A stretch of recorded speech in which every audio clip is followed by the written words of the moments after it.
The fishing was good, which we did. You should It be was good. sitting on a That was beach fun. in Florida or pretty close. Well, everyone, being 5 p.m. by my watch or my cell phone, I call the meeting of the Finance and Property Committee to order at this time. My name is James Stack. I'm chairman of the committee. Terry Dolan is our secretary. Our third member is Chad Whirl, who is council president and also a member of the Human Resources and chairman of Human Resources, so I suspect he's still involved there. So welcome to everyone here and also to everyone at home. Stay warm this night and tomorrow. Don't go out in the cold if you don't have to. Let's see. Our first item is the special beer licenses, if any. And Shane gave me one that had come in today, and it was for the Chamber of Commerce, Heart of Wisconsin Chamber of Commerce. It is for their business after hours, which you'll have. This event is on the 15th. The application is correct. There would be no reason to deny. So do I have a motion to approve? Motion to approve. And I'll second it. So motion made and seconded to approve the Heart of Wisconsin Chamber of Commerce Class B special beer license. Any other discussion or questions? All in favor say aye. Aye. Okay. That's 1 and 2. Item 3, we had 2 renewals.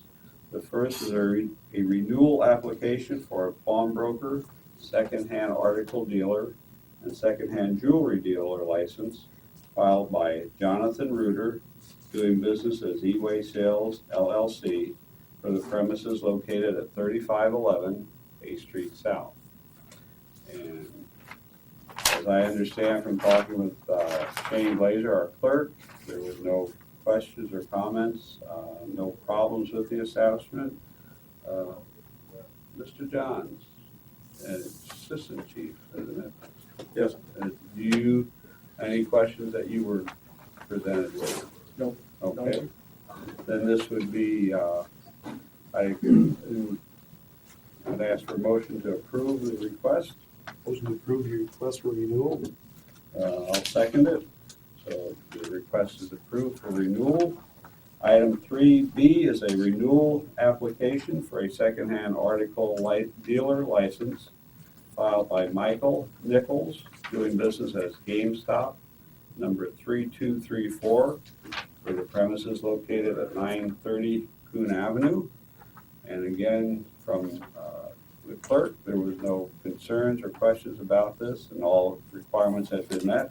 I'd move for a motion to approve this request. Motion to approve this request. I'll second it. Is there any motion made and second to approve the request? Is there any questions, comments, any concerns? All in favor say aye. Aye. All right. So, and then we're on to item number 4, which is a request from Street Superintendent Jim Borski to review and possibly approve quotes for a floor sweeper. And I think Mr. Borski has been here with us previously, correct? Great.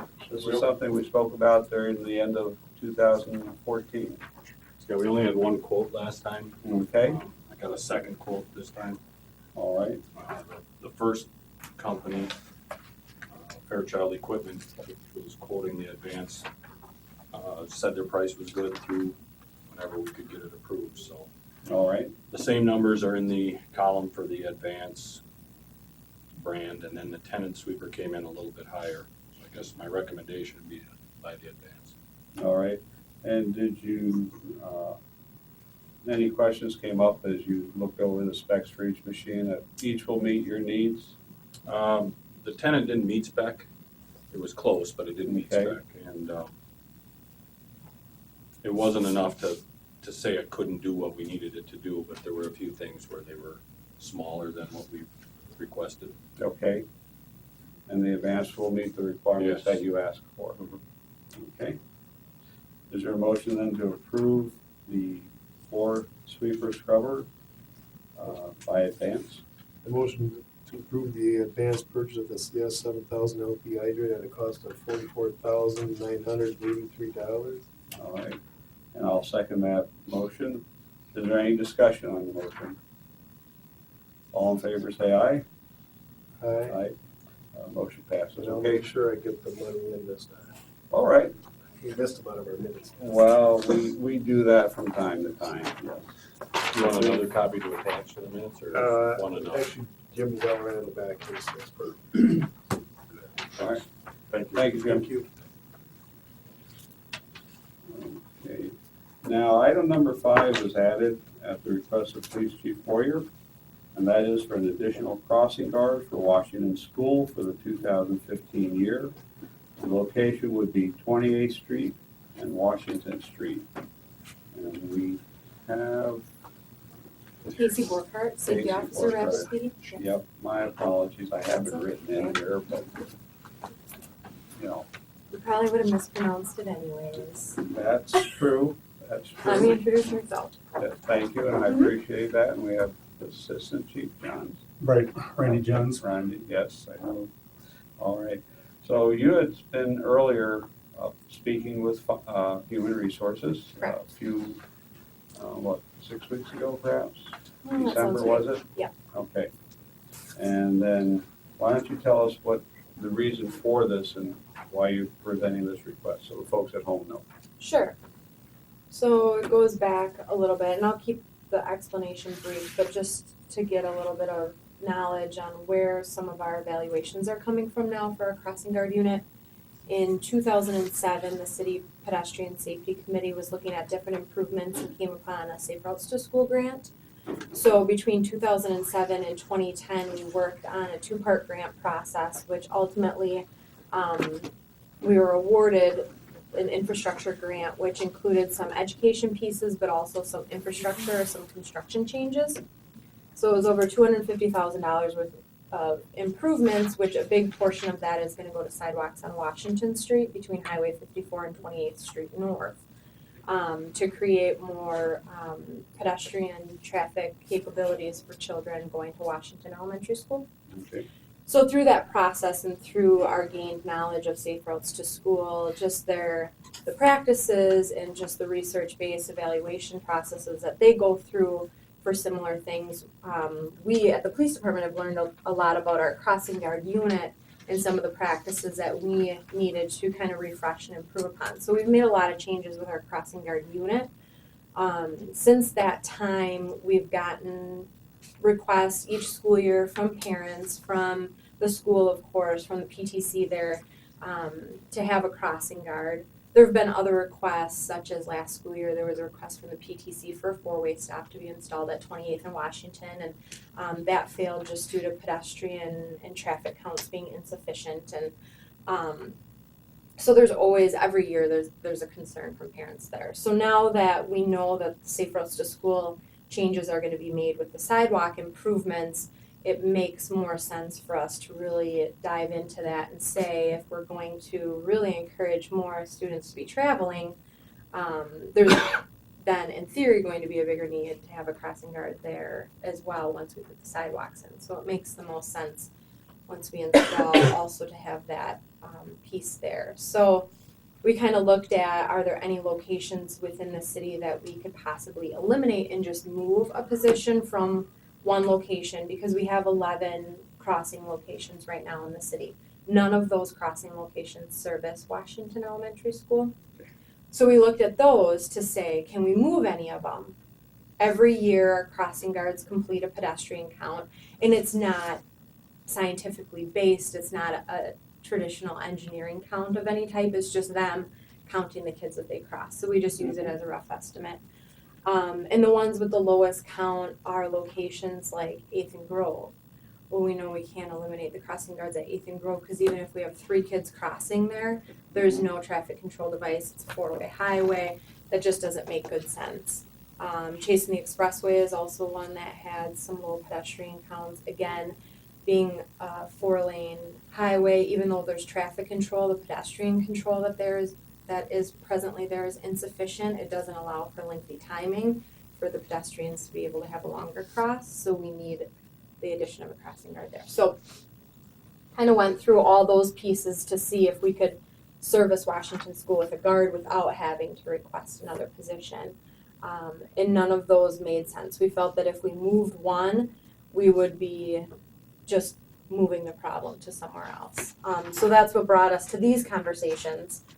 The conversations came to Chief Hoyer, but unfortunately we missed that budget window to get that request in. So then we had a different meeting with Human Resources Committee, discuss what other funding options there could be. Tim DeSorcy was present at that meeting and had spoke to some contingency funds. Chief Hoyer and I had a conversation after that as well within some of the budgeting that we have, that we could do a 50-50 match from those. And then the Human Resources Committee did approve to have a temporary position there for this year, and then to have that reevaluated at the end of the year. So the intention would be to run a crossing guard. The sidewalk should be installed by September. So that'll give us the beginning of this next 15-16 school year to do further assessments for our pedestrian counts, traffic counts, speed counts, things like that, to be able to present back to HR to determine if it's something that would be valid to have a permanent guard. All right. And for this, are you looking to start this in this time frame of this year? Yes. Or- okay. Yeah, So as you soon wanna as it would be start- approved. Yeah, and you have a person hired for it. So we'll be carrying the second half of the 2014-2015 school year, and then looking at the 2015-2016 school year, Just the beginning of it. just the beginning Correct. of it. Yep. So we're looking at this for the year of 2015. Correct. And you will work into your budget for 2015-2016 if this looks to be Correct. viable and workable. Yes. Okay. And HR did approve this. I remember seeing that. That was last month. Yep. So tonight, our position is to approve the request for the dollars. And as they say in their recommendation, the action they are requesting the committee to take is to approve adding the crossing guard position for 2015. This position is to be regarded as temporary and will be reassessed for consideration in the 2016 budget. The item will be financed and the cost is $3,730. Cost to be split between the Wisconsin Rapids Police Department's safety budget and contingency fund, $1,865 each. Tim, anything to add? Nope. All right, Ample money in the contingency fund to fund the request. and we can do this for this year, 2015, and you'll be back in the fall of 2016 as you prepare your budget for the upcoming finance committee. Okay. Any questions from anyone? Tom, that's your area? Any Good concerns? idea. Okay, good. Tom's for it. Yep, Traffic- Tom's for traffic's it. there. All right. Andy, anything? Just think it's a wide road to begin with, so it's appropriate to have one in that area. Okay. That being said, is there a motion to approve the request? I motion that we approve the request for the temporary position for 2015 and be reassessed in 2016 with the cost split between the WRPD and the contingency fund, 1865 each. All right, and I'll second that motion. All in favor, any further discussion? All in favor, say aye. Aye. Aye. Motion passes, so that will be going to the council in 2 weeks. Someone will be there, I suspect? Yes. Yes. Okay. We'll be back from Yeah. vacation. Yeah. All right, thank you for coming in this evening. Okay, thank you. Have a good night, stay warm. All right, item Oh, number. no. See you sneak Oh, in. no problem. What, did you ask her for some money? Okay, item number 6 is a special events application filed by the Southwood County Humane Society for their Super Snow Sculpture Spectacular, say that 3 times quick, on January 24th from 8 a.m. to 6 p.m. to include vending and use of the parking lot and grounds of the Centralia Center and the Riverwalk. And we have Tim Christ, is that correct? Why don't you take a chair up here, get your face on the camera. One of my favorite They don't things to wanna Oh, do. I know. Tom's up there catching us all.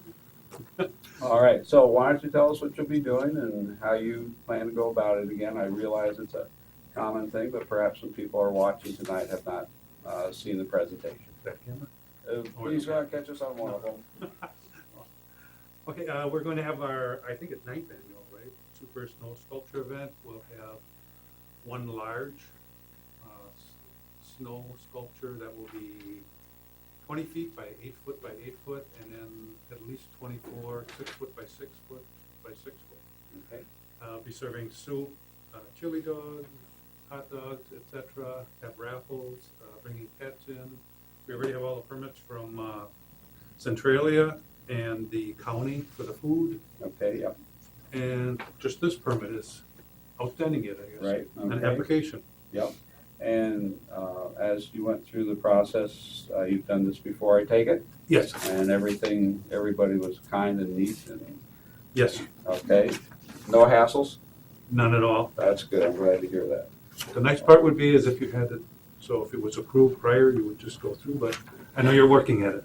Or Shane's working at it, so, Well, yeah, but this isn't bad. we still have some things we have to do. So, all right. And the information was included in our packet.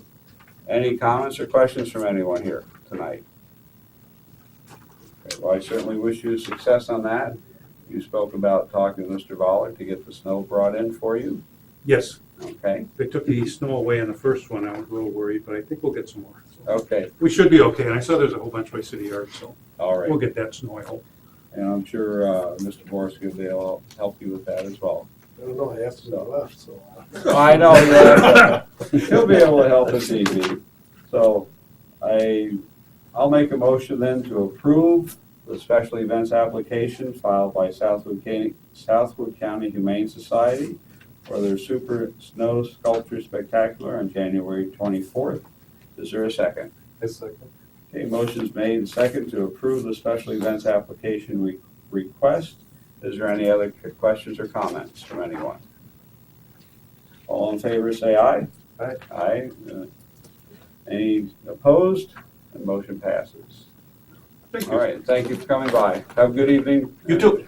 And hopefully the weather will stay good for you. And we get a little break in the sub-zero.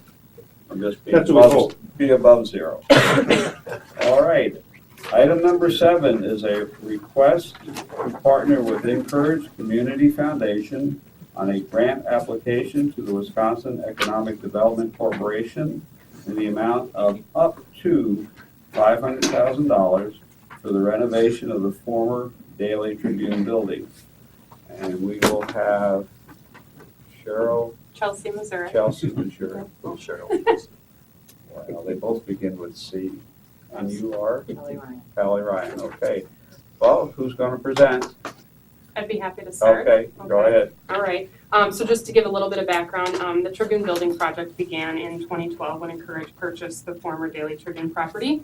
Mhm. And it was solely with the intent that residents would decide its future use. So to date, we've had over 700 residents involved in the process of determining the end use and the design of the building itself. And it's now becoming far more concrete. On December 9th, actually, the criteria design renderings were publicly released at a meeting and are now on the Tribune Building website. And so we're moving toward a construction date of summer of 2015. So with that, fund development efforts continue. And we really intend that this will be a public-private philanthropic partnership in order to make this building happen. So there is an opportunity with the Wisconsin Economic Development Corporation through their Community Development Investment Grant, which is focused on shovel-ready, community-driven downtown development or redevelopment projects. Up to $500,000 is available with this grant, and the date of submission is January 30th of 2015. Right. So the partnership with the city would really be the city as the applicant and partner, and the funds would then be used for the renovation and construction of the Daily Tribune Building, excuse me. We've had several conversations. Adam, Kelly, and myself participated in a conversation with Nalita Burr, who is our region's representative from WEDC. She's shared her support and excitement for the project and the story that we have here in Southwood County, and stressed the importance of putting together a development agreement as a part of this application between Incourage and the city in order to show role clarity and a partnership to just help understand who's doing what and how. right? Okay. So we, as Incourage, are very happy to offer our support in the writing and putting together of this application, and are really excited about the partnership opportunity that it presents. So before I go on more, I'm actually gonna ask if Kelly has anything that she'd like to share as well. Okay, Thank you. sure. I would add appreciation for the partnership with the city, going back to prior to us purchasing that building. When we were in negotiations to purchase, we reached out to the city asking about partnership and support for development of that space with the intent that our efforts would be consistent with downtown plans, right? The numerous downtown plans. Right. And we've been involved in most of them for the last decade. The WEDC grant opportunity really was brought to our attention by WEDC. We did not research or pursue this. Actually, it was Nolita who, when she heard about the Tribune opportunity in a local meeting, actually came to me and said, I want to talk to you about this opportunity. Okay. I think it perfectly aligns. And when we look at the key elements of this, it's one of their grant programs. They also have loan and other financial programs. But when you look at the key elements of this particular opportunity, it's squarely focused on communities that mobilize people and resources. So all kinds of resources, public, philanthropic, nonprofit, with emphasis in downtown community-driven efforts.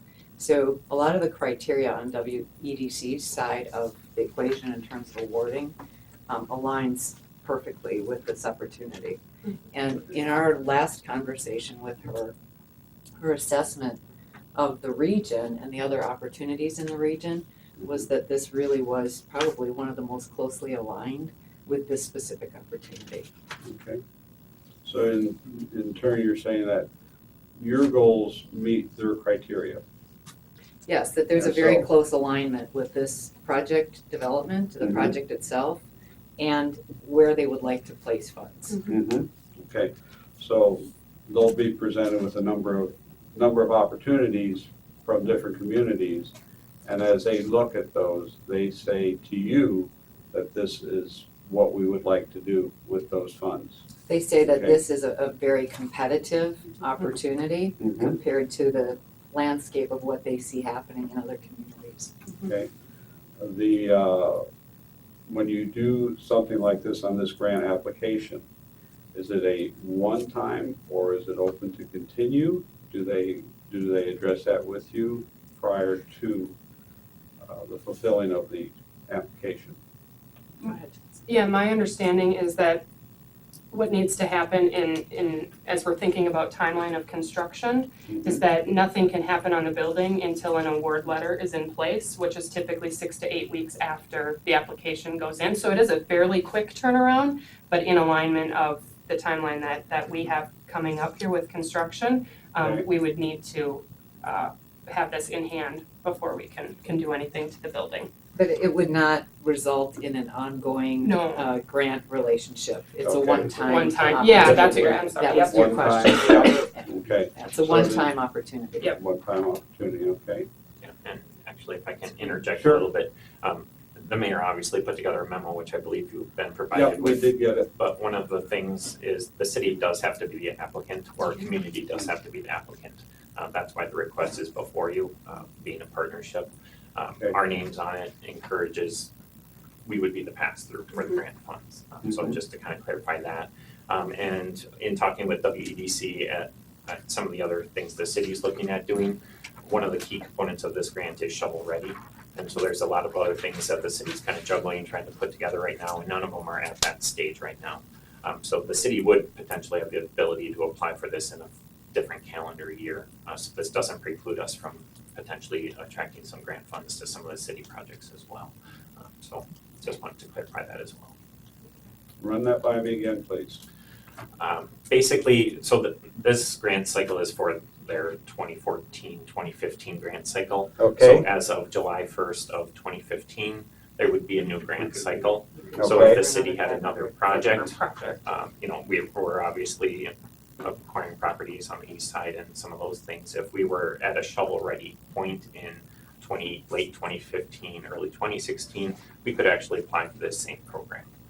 So by supporting Incourage on theirs, it does not preclude the city from Okay. trying again. Shovel-ready, in this consideration, shovel-ready is encourages shovel-ready.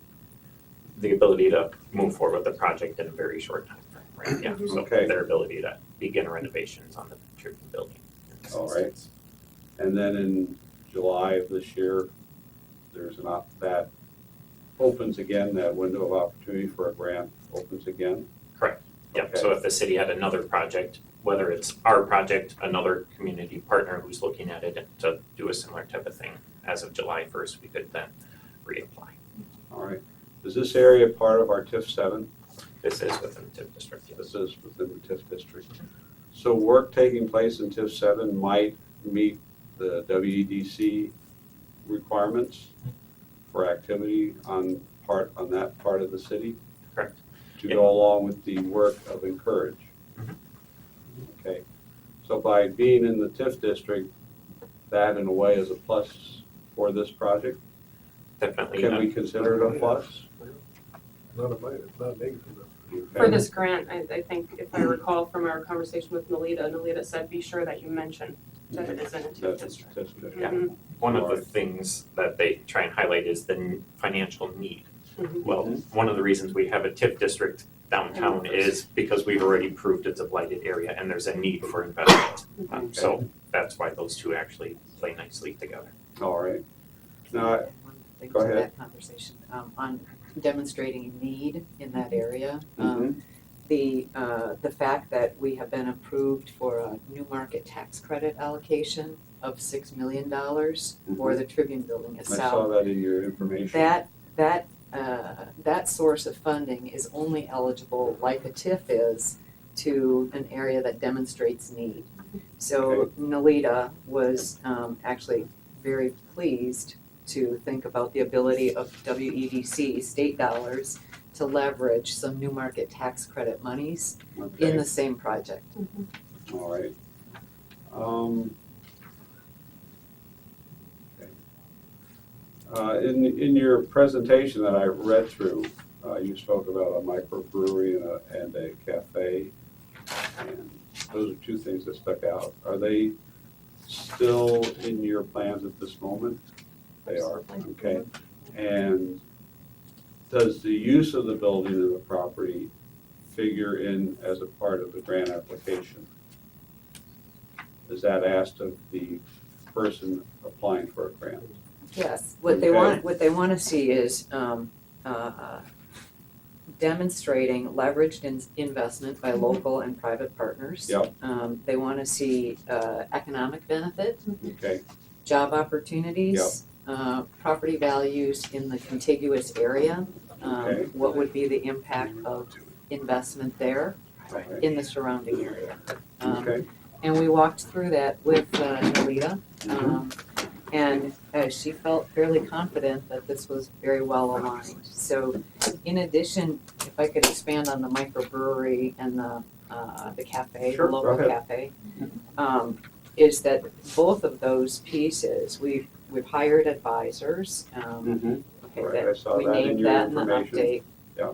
And then also a very important part of the building itself is the concept of a culinary kitchen and incubator, which is a fairly common, increasingly common concept, supported and funded by USDA in many cases in rural communities where individuals that have a product development idea but Mhm. need a commercial kitchen space Right, can share space to produce their product and then ideally bring the product to market. mhm. So Okay. there's more than individual sole proprietor kind of business activity happening there. Okay. There really is an overarching purpose of fostering entrepreneurship in the community and Right. business development. So beyond just food in that culinary kitchen, we also have a great number of and interest from home brewers Okay. in the area, much like Oso Brewery got its start as a home brewer and a number of others. There have been when Chelsea mentioned over 700 residents involved in these meetings, Right. increasingly a large presence from home brewers. So it would not just incubate food or ag kind of business opportunities. The microbrewery section would also act as a space that would incubate home brewers. We have that commitment from Oso Brewery, the owner of Oso Brewery. Okay. That not only would they assist us with operations, they would assist us with mentorship and training of prospective home brewers, right? So not everybody's gonna make it in brewing Right. beer, but to have the opportunity to try, right? Mhm. That's what Sure. that space would be about. Okay, all right. And great expectation working with you on the cafe. Okay, all right. I'd like to introduce Chad Worrell. Hi. He's Hi, our Chad. third member of our committee, just headed down from HR, I suspect. I apologize for being late. That's all right, and also we have Mr. Furphy with us. Good evening. Well, we're at item number 7 at this time, which is a request to partner with Incourage Community Foundation on a grant application. Any questions from those present? Comments? I got a few questions. Sure. Easy one first. Where do the WEDC dollars come from? Do you mean, are they federal funds that are passed through the state, or are they state funds? Is that what you're getting at? Yeah, I mean, this isn't the regional revolving loan fund. This is a different one entirely. This Yeah. is at the state level then? Yeah, WEDC is the Wisconsin Economic Development Corporation, which was made out of the old Chamber of Commerce, or, Okay. sorry, Department of Commerce, not Chamber of Commerce. Right. State agency that was that's now public-private partnership. So yeah, it's a state agency that, so it is state funds, it's not federal funds that are passed through the state. And they are specifically set aside for these community type of projects. And that comes out of state tax dollars to fund that? That's my understanding. Okay. So it's not like it's not money out of, it's not money that like the city of Wisconsin Rapids and the city of Rhinelander collects, like the revolving loan fund and puts into that pool. It's, okay. So it's all from businesses and individual property taxes, all, okay. You mentioned the idea of a culinary kitchen as sort of like an incubator for different individuals trying to bring products to market. What has been the demand for that in the community? Well, the demand, it was one of the top priorities of the residents that participated in the last year and a half. And then increasingly, over the last, well, even before we purchased the Tribune Building, in outreach and meetings, there have been actually pretty consistent individuals that have ideas predominantly around cranberry, a cranberry product like a salsa or something, that need to get a specific permit to produce in their home, but then need specific equipment on top of that. So I would say in the process itself, a number of people identified. And then in addition to that, we have had meetings and done site visits with the USDA.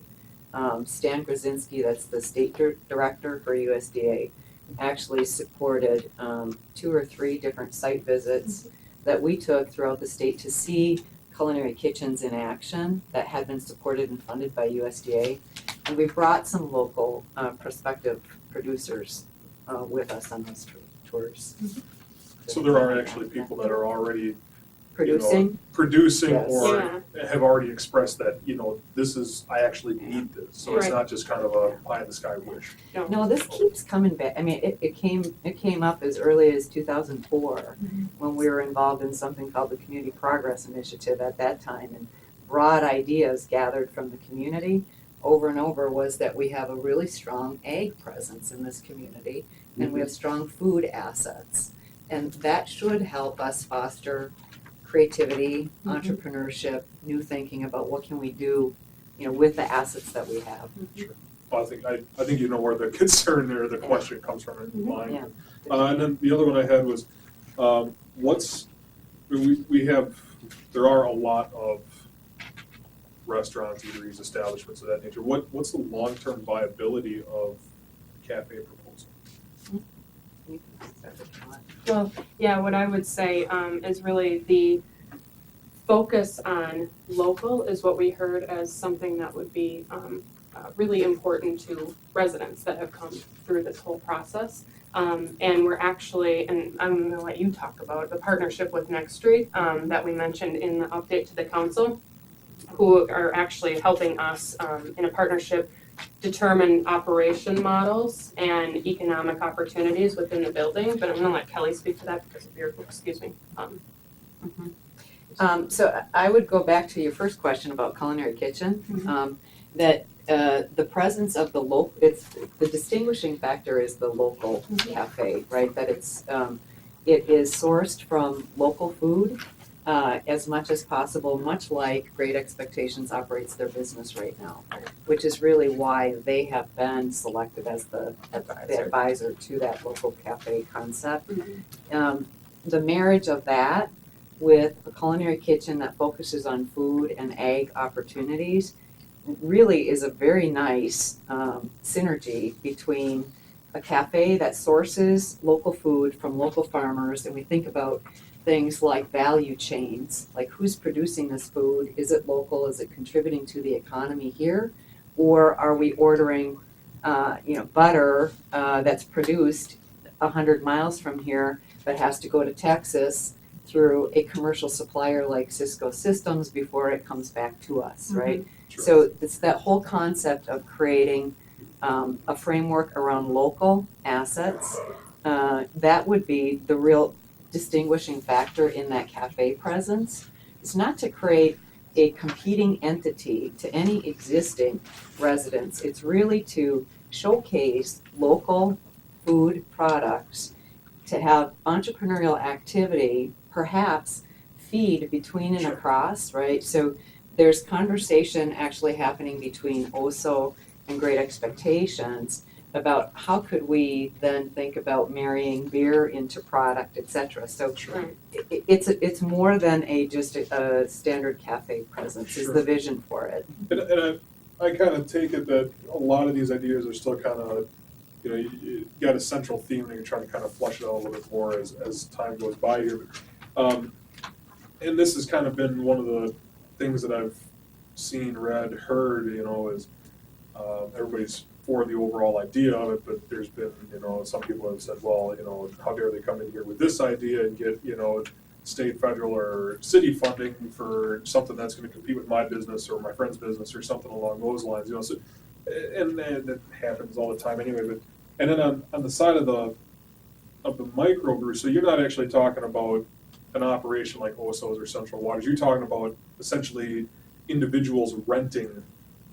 That would be one rights or the component of ability it, the but space to do that, as not like an actual large commercial size operation. there would be a microbrewery that would serve beer, and probably in connection with the local cafe. So you have food and microbrews being served. But the connection piece is the idea that there is a incubator concept and there's incubator space where entrepreneurs, home brewers, etc., their home brews, the initial thinking with OSO is that home brewers are featured as part of that microbrewery space, and their beer might be on tap for the month, right? But to balance that kind of testing and experimentation of home brews, you have to have some anchor brews that people like, that they want to take and go up to the rooftop and have a beer. You mentioned Mark, and I don't want to say he's a friend of mine, but I mean, I haven't met him, I know him personally. So it's kinda, and I know that's how him and Katrina got their start too, was very similar. And they're very collaborative with other Wisconsin breweries, right? And it's the same concept of local assets. What do we have, in this region? Central Waters is not far from here. Point is not far from here. And Mark himself will be incoming president of the Wisconsin Brewers Guild. So there's a lot of knowledge there. Sure. And for the other thing that there's knowledge is around how do we train and support the individuals that are entrepreneurs that want to test a business idea. How do we think about bringing training on site into that space? Mark and others would tell you their challenges in terms of business startup, and how do you find the right kind of training or support to start a microbrewery as an example, right? So he himself has been working with the UW system to develop microbiology courses for brewers, that kind of thing. So he's very excited about it, and he's excited about the opportunity to be really one of the first, if not the first, in the state that would kind of integrate that training opportunity on site. Where does Incourage as an organization view itself once this would, let's just say it gets established and all this would go through? Where do you guys see yourselves as, being a part of this process 2 years from now, 5 years from now, 10 years from now? I mean, are you gonna kind of build the thing and step back and let it run its course, or are you gonna try and remain involved with it as that kind of come to us for the funneling to the training structure? Now, our commitment by the board of directors and the organization is that we will own it long-term. And what long-term means is until we feel that the building is sustainable, that it's cash flowing. We also see it really as an extension of the kind of work that we're investing in. And so we've invested significantly in it ourselves. We will continue to invest in it, and we use our relationships and networks at the national level to really encourage and attract national investment in the building itself. It is very unique. There are only a handful of other buildings that have really been approached in this manner, where residents really, truly, authentically have a say into what do they want in that space. And the buildings that we looked at before we even bought this building, one in particular in San Diego called Market Creek, is about 15, 16 years in, and demonstrated significant improvement in that community. When residents are able to identify what is it that they want, that they see that it's their responsibility to be involved to help shape the future. And it actually has been catalytic in terms of community development in the surrounding neighborhoods. So there are a number of examples in the US of how this has produced positive results in communities.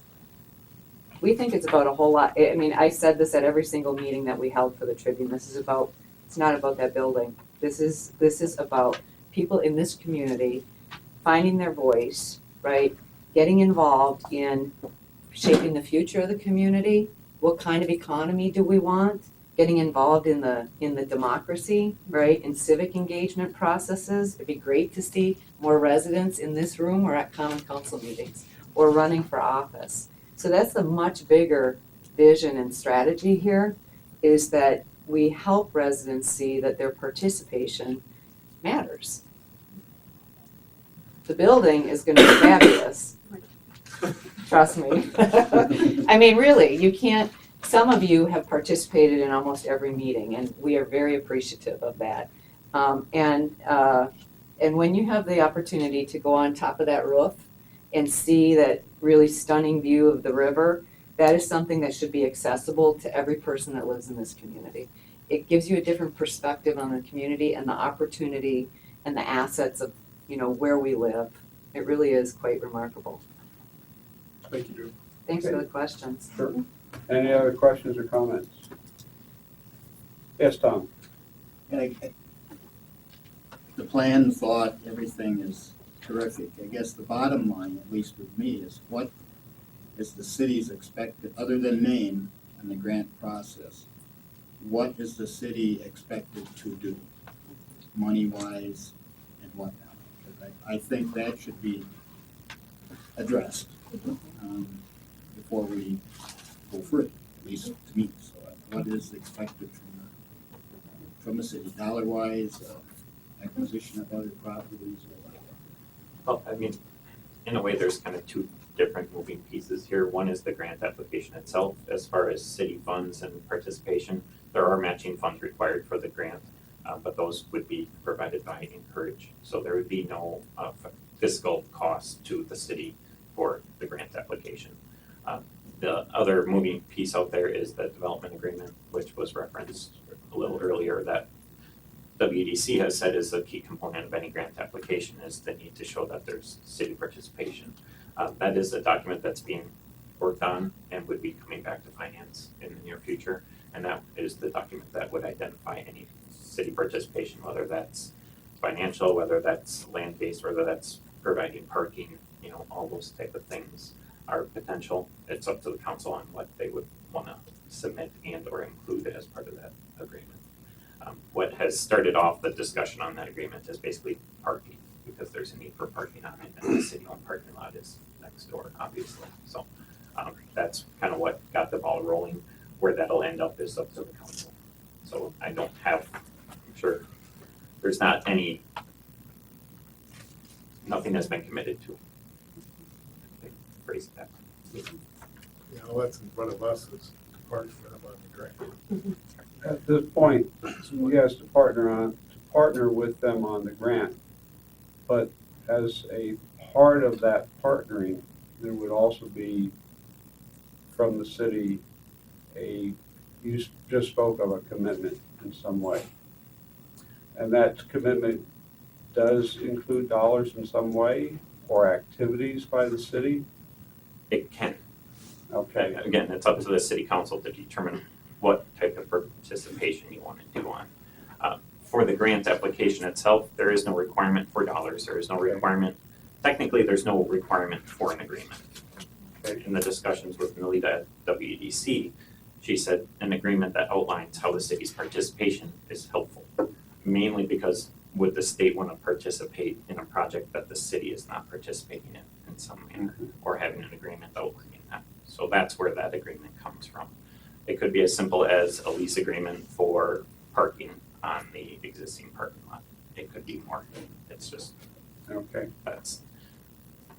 And when you discuss dollars on the city's part, because we're talking about an area that's involved with TIF, activity within the TIF could be that we want to do as a city, that we're planning to do already, can be recognized as our participation in this grant and the process that will continue. Am I correct in thinking that if we, for example, we look at areas up there on First Street and some things that we'd like to do, if we go through with those, that might meet a criteria that may come forward to us. So the first step is to partner, but there can be additional steps that we as a community would need to carry through with. Yeah, there would have to be a tie-in, or well, not have to be. The concept of that agreement would be that there is something else the city is doing to support the project. Okay. It's how you want to phrase that. Is it across the river? Is it in this region? Is it within the TIF district? It can be improvements. It can be infrastructure. It could be, like I said, parking. It could be Right. Street. Okay. It can be a lot of Yep. different little things. Okay.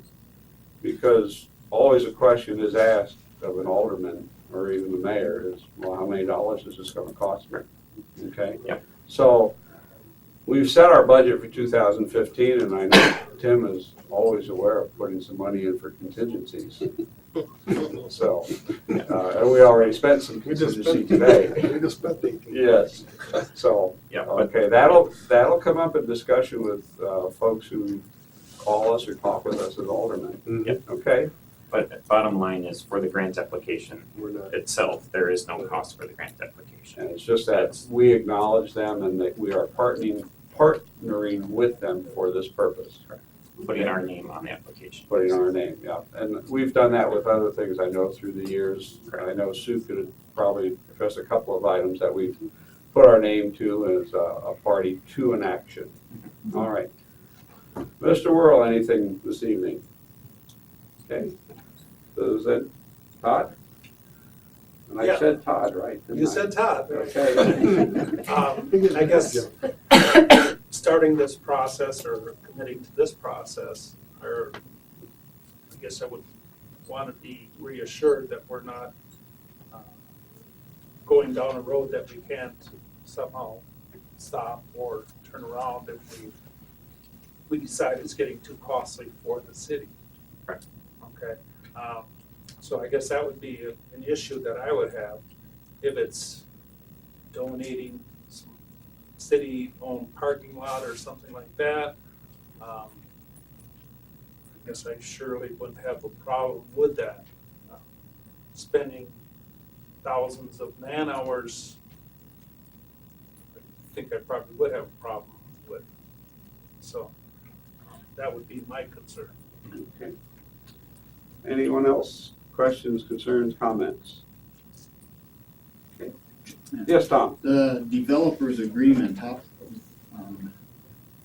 would that be after the application, the 6 weeks or whatever period? I mean, it's being worked on, but that would be finalized before the end result of getting the grant? I mean, I know from Incourage's point of view, their goal would be to have it agreed or at least in concept by the application for the grant, which would be the end of this month. That's the goal. Whether or not that happens is obviously, ultimately, it's up to the council on whether or not that can be agreed upon. Okay. Anything else at all from anyone? Okay.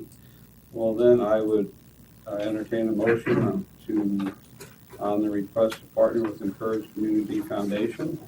Would someone like to make the motion? Okay, I motion that we partner with Community Foundation for this $500,000 grant for the Tribune Building. Second. There's a motion made and second to approve the request to partner with Incourage Community Foundation. Any further discussion or questions from anyone present at this point? All in favor say aye. Aye. And opposed? Motion passes.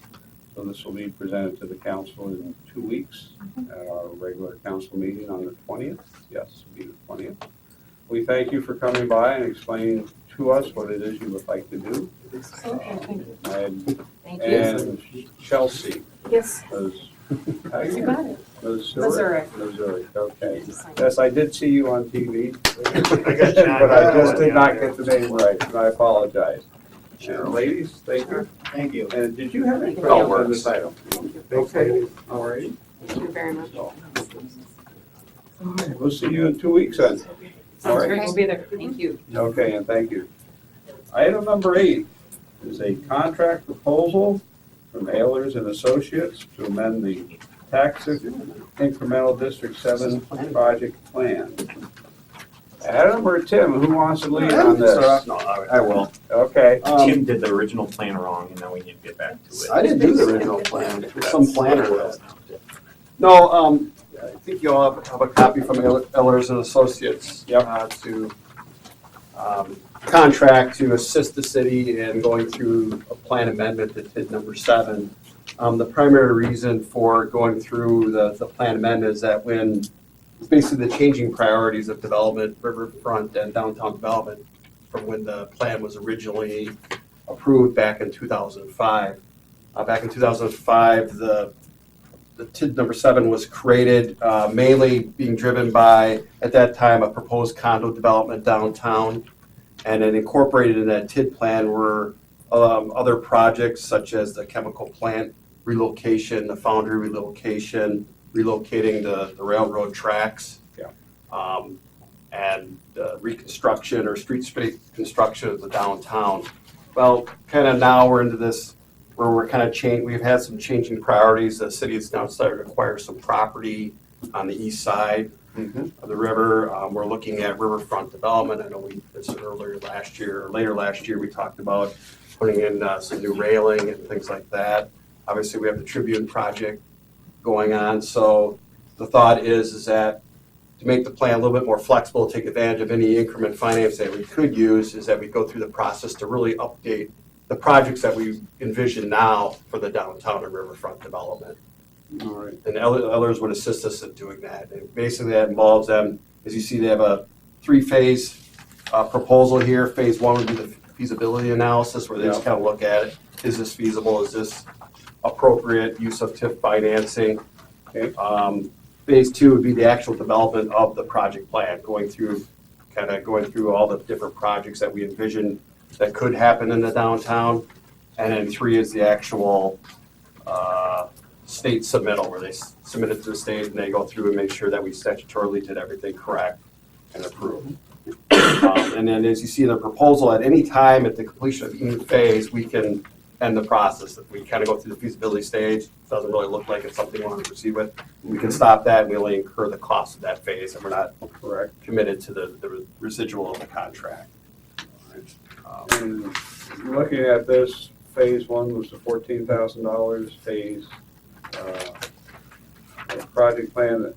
Phase one is $5,200. Well, they gave us Phase two. one, right. Right, well, they gave us 2 different types of fees. It's that not only are we gonna look at some project plan, the actual projects, we're also gonna maybe look at, is there opportunities where we can amend the TIF boundaries to take advantage of maybe some future development, or, so that's really where the feasibility stage is gonna look in there, saying, can we amend some of the boundaries that we might be able to capture some property and some potential development that wasn't anticipated when the plan was put together in 2005. So we'll kind of go through that in the feasibility stage. Okay. So as you can see there, if we do the project plan and boundary amendment, the total cost of all 3 phases would be $14,000. If we just do the project plan amendment, that total would be $12,500. Okay. And then should each one be accepted, then we have fees that have to be paid to the state, or would that be incorporated in these expenses here? The fees are in addition to what we Okay, pay they'll to be the state. separate. So yeah, there's A separate if we do a territory amendment, then there's a $1,000 charge. If it's just a project amendment, then there's no charge to the state. All right.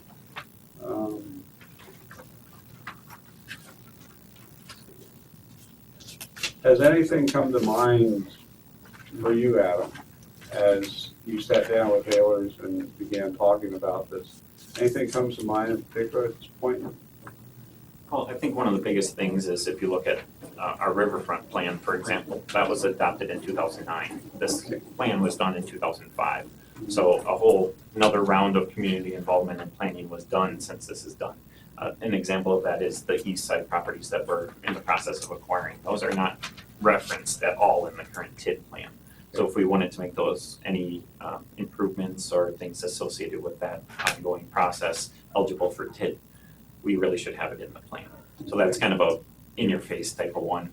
Some of the enhancements to the parks, I think, is the other one that Tim mentioned with railings, for example. The river wall, we know obviously at some point is going to need some sort of effort seen on whether or not something like that could be eligible. All those type of things. Obviously, there's always the question mark of the mall and what the long-term viability of that is. Some communities have been a little more proactive on what they've done with their regional mall, whether it's looking at a more of a community center and redeveloping and trying to get some residential in the mall type of thing so there's a lot that can be done with that. So that's another kind of elephant in the room that I think you can take a look at and identify some potential TID funds for. So there's a lot out there. And one thing in meeting with Ehlers, they know it doesn't hurt to have a laundry list of wishes in there, just in the chance it will happen.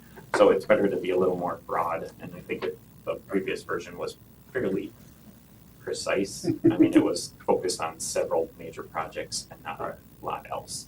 So to broaden it up makes sense to me.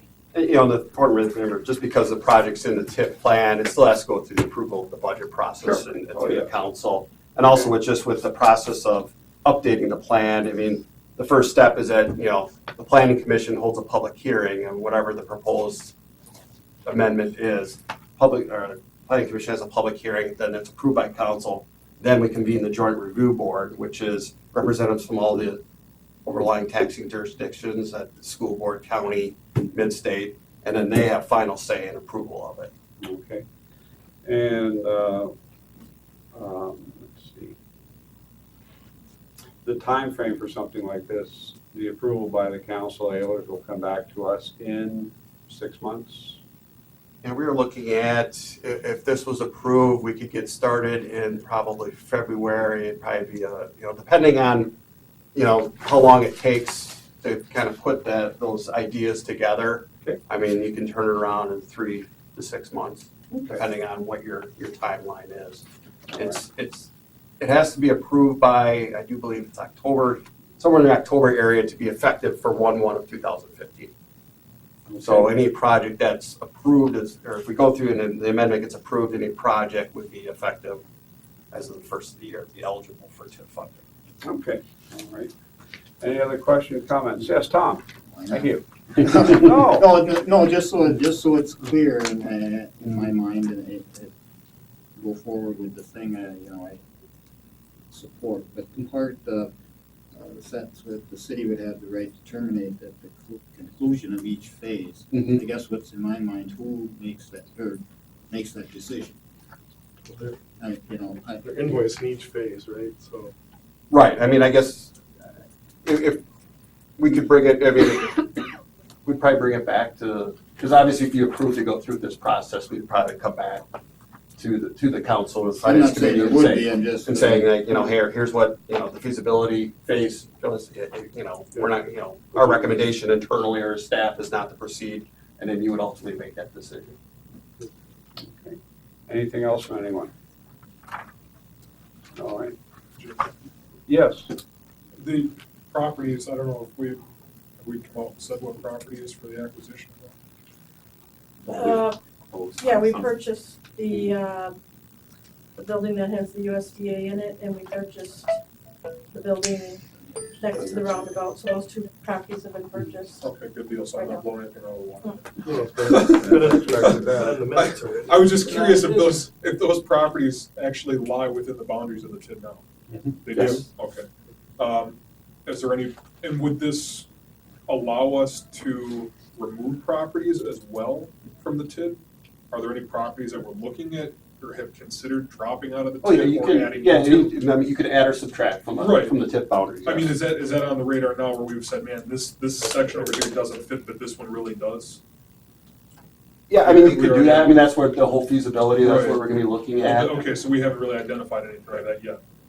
not specifically. Okay. Yeah, and there are some penalties if you do remove. I mean, it's not always just it's A removed. one for one here to Yeah, here. because Okay. technically there's been, taxes withheld and things like that. From that And- property? Right, Okay, so I got you. there are other things to consider just above plucking them out. Gotcha. Well, you basically don't, because when you close a TIF, a certain percentage of that is allowed to go into your levy limit adjustment, but if you subtract property during the life of a TIF, you don't get that value added to your levy, Oh, okay. or your levy adjustment, or your levy limit adjustment. okay. Any other questions or comments? Okay, is there a motion then to approve a contract with Ayers and Associates to amend taxes incremental District 7 project plan? I'll make a motion to approve the proposal from Millers and Associates to amend the tax District 7. All right, there is a motion, is there a second? second, Okay, motion made and seconded to amend the contract proposal with Ayers and Associates. All in favor, say aye. Aye. Opposed? Motion passes. Thank you. Item 9 was beverage operator license applications. I had an opportunity to talk with Shane before the meeting. There were no applications denied or questioned. These are here for us. Would there be a motion to approve the operator applications? Motion to approve operator license applications. I'll second that. So a motion made and seconded to approve beverage operator license applications. All in favor, say aye. Aye. Motion passes. Item 10 is audit of the bills.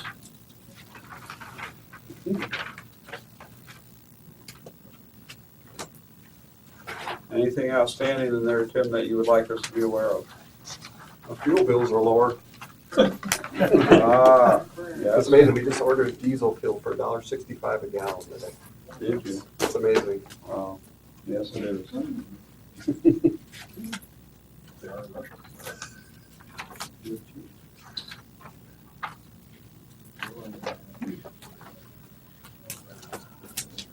So that's the actual cost, once you get rid of all the taxes from everybody's. Right, yeah, I mean, we are exempt from. Right.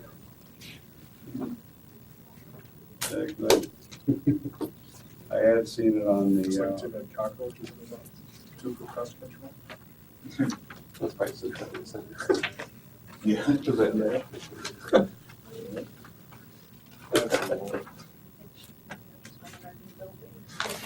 Or is it the, One of our new builds. well, I know we have that. USD building? Ironically. Yes.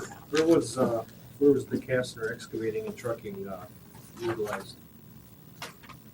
What page is it on? Page 10. That's water main project, and that's some sanitary sewer repair. I can pull the specifics of what services.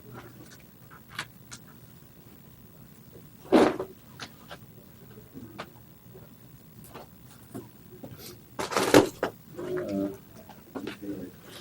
57,778, Tim.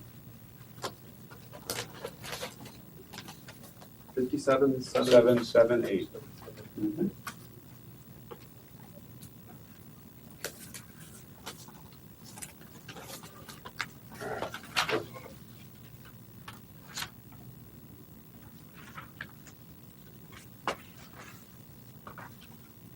It's a contract. I think that was. I think we did some boring under, did we do a railroad bed? Oh, yeah. 17th Avenue? Yeah. 17. Okay. Yeah, sure. So that's just an installment on that contract.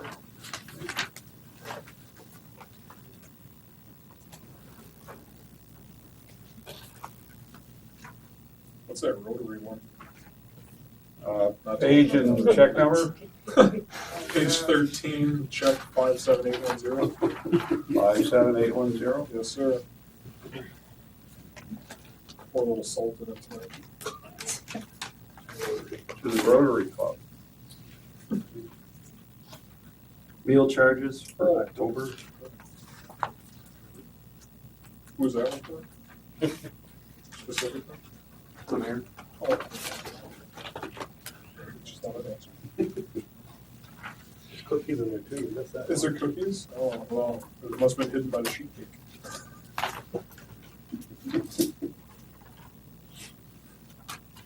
I think those are the open house. That was for the open house.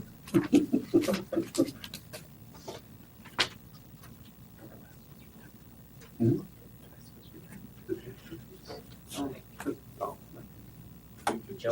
Elegant Foods, page and check number. page 23, 57,930. That's how you want the regular one, or you specialize in it.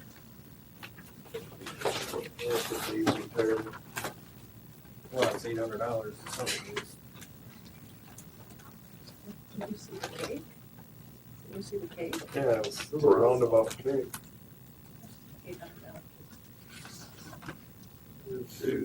It's the library. The All cave. for the Oh. coffee house. No, probably for the Retirement activity. open house there, right? I'm guessing it's for their, I'm guessing it's for their coffee shop, 2107, sounds like coffee shop supplies.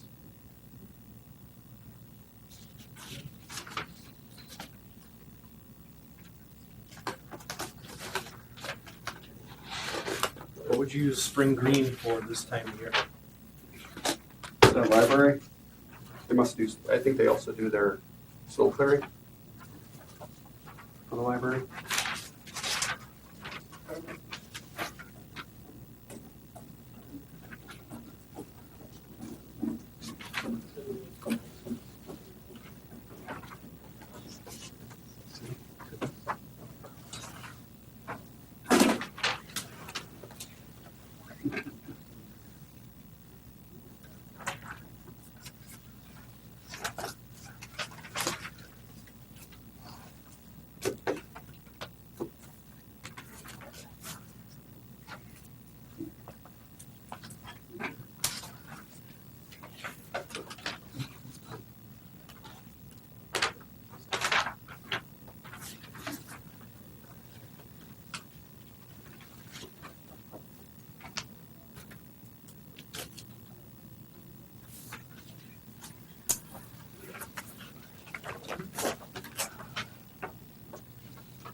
I'll make a motion to approve bills. Okay, motion's been made and made to approve the payment of the bills.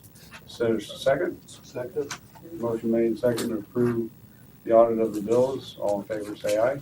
Aye. Motion to adjourn? Second. And you switched here. Okay, item 11. Motion to adjourn at 6:10 PM.